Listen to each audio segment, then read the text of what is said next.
सीफेंग को पता चला कि उसका की और रक्त इतना कमजोर नहीं होना चाहिए था।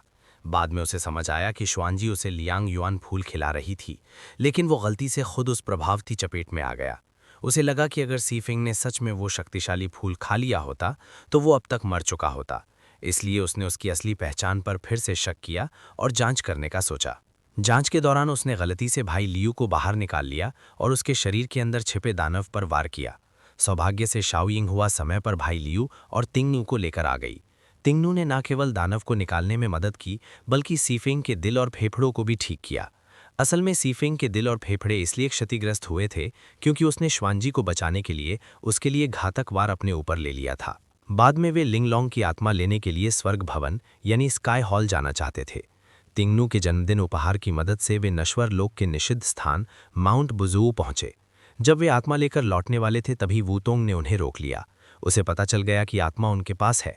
आत्मा वापस पाने के लिए मिंग यान ने स्वर्ग भवन के सामने आत्मसमर्पण करने का फैसला किया। वूतोंग के दबाव में उसने अपने ही शिष्य भाई का हाथ काट दिया ताकि अपनी निष्ठा साबित कर सके। रुओयू, जिसे उस पर दया आई, उसने भी आत्मसमर्पण का प्रस्ताव रखा, लेकिन वूतोंग ने उनकी सच्चाई परखने के लिए उनसे श्वानजी और सीफेंग को मारने को कहा। जब श्वानजी खतरे में थी तो सीफेंग फिर से उसके सामने आ गया और जानलेवा हमला खुद सह लिया।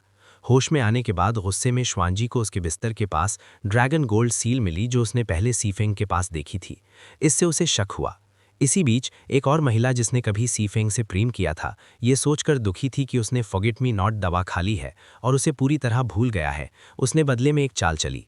तेंगशे ने श्वानजी के साथ मिलकर सीफेंग की याददाश्त की परीक्षा लेने की योजना बनाई। तेंगशे ने जानबूझकर सीफेंग को बाहर बुलाया और कहा कि श्वानजी को राक्षस उठा ले गया है। पहले तो वो चिंतित हुआ, लेकिन फिर तुरंत समझ गया कि श्वानजी तो युद्ध की देवी है, उसे कोई आसानी से नहीं ले जा सकता। इससे तेंगशे को समझ आया कि उसकी याददाश्त गई नहीं है। छिपकर ये सब सुन रही श्वानजी और भी बेचैन हो गई। वो जानती थी कि उसके पास ज़्यादा समय नहीं है। सीफेंग को दुखी न करने के लिए वो खुद को और मजबूत बनाने का निश्चय करती है, लेकिन अंत में श्वानजी सच्चाई जान ही लेती है।